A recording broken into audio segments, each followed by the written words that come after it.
Hey everybody, welcome to Obscurities in Miniature. Today I have got a treat for myself and I guess for you if you want to share. I mean, I don't really want to share because I want these for myself. But anyway, today we're going to be taking a look at Cobramode's Hanzaki models. Now, Hanzaki, last I checked, was actually a nickname in a specific area of Japan for their giant salamanders. And obviously you can tell this is a salamander, but the Hanzaki that Cobramode make are nothing but a bunch of ninja salamanders.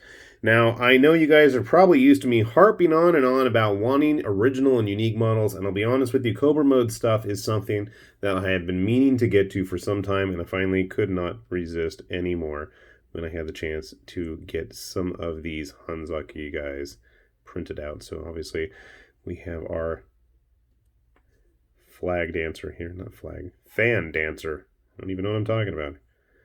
His little ninja headband. Details are really nice, despite my crummy print and priming job. We got quite a few here. They all have very traditional names: Hanako, Hattori, Hatsumoro, stuff like that. This is the ninja one. See, he's wearing his little ninja hood.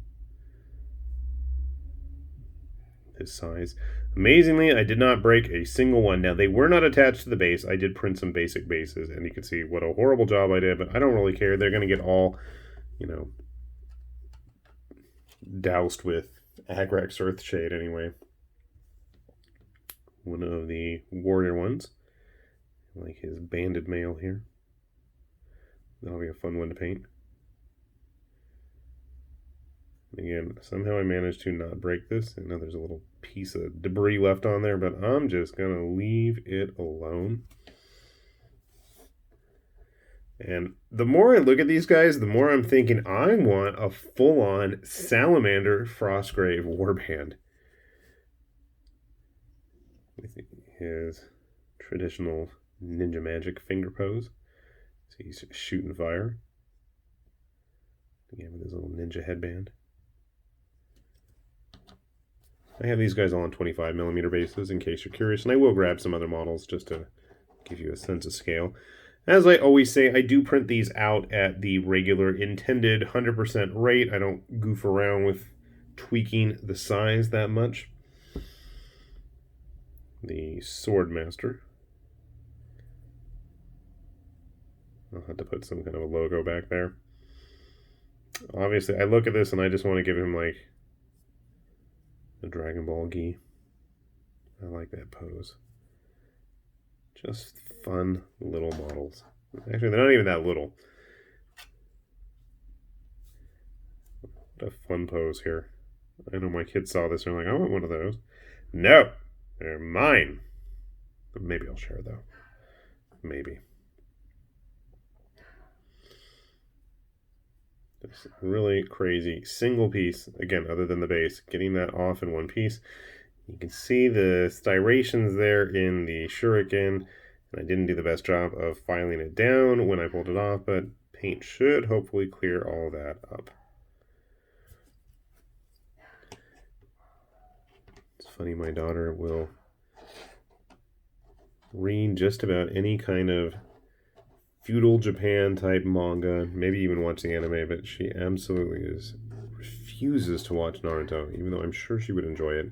She's been like hardcore into Kimetsu no Yaiba, so she's like, find me Kimetsu no Yaiba models. I want to have Tanjiro and Nezuko on my table.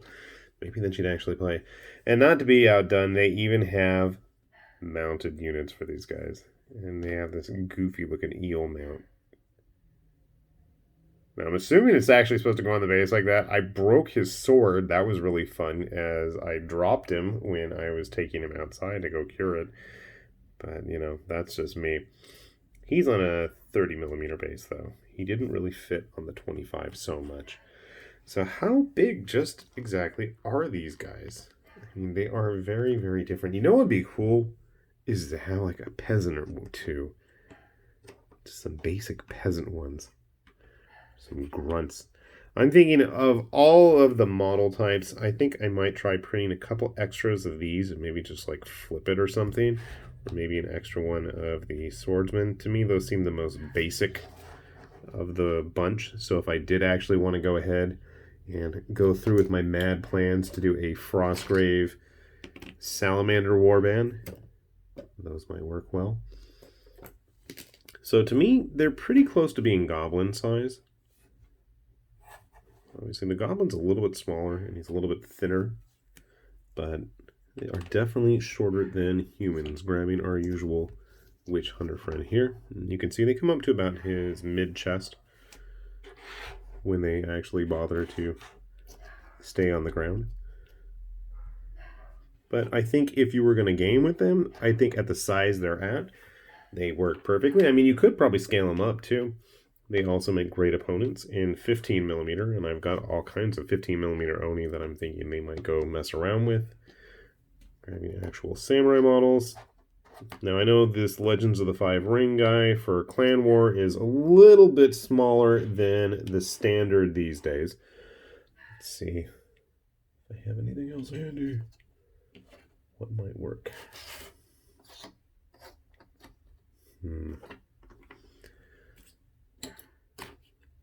The Marine. In case you wanted to go Space Salamander. I don't know. Maybe they're a Tau Auxiliary Force. A typical guard-sized human. I guess if you ever want to give these guys guns, that would be kind of fun, though. They're just so cute. These are one of the very few models I think I've actually printed that have had any interest at all expressed in them by my children.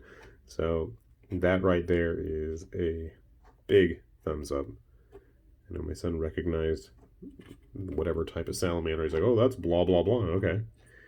Good to know, because I didn't know that. But honestly, they're really just fun models. And the cool thing is Cobramode actually has quite a few different races that they are continuing to expand every month with. So this is just one group of all the different types they've offered so far. I know there were like some centaurs in there, some bug people, their big ogre lizard Hikaga things. There's like that three-eyed yeti they had. There's been like beastmen type models. And again, they all have a very, very fluid sense of dynamics and motion involved there, which to me is really cool because I'll be honest, I'm not a fan of plain, boring, standing around models. It's been overdone. So the fact that we're getting something funky, something fresh, and something unique like these guys really does make me happy. And hopefully we will continue to see their cute little amphibian mugs in the near future.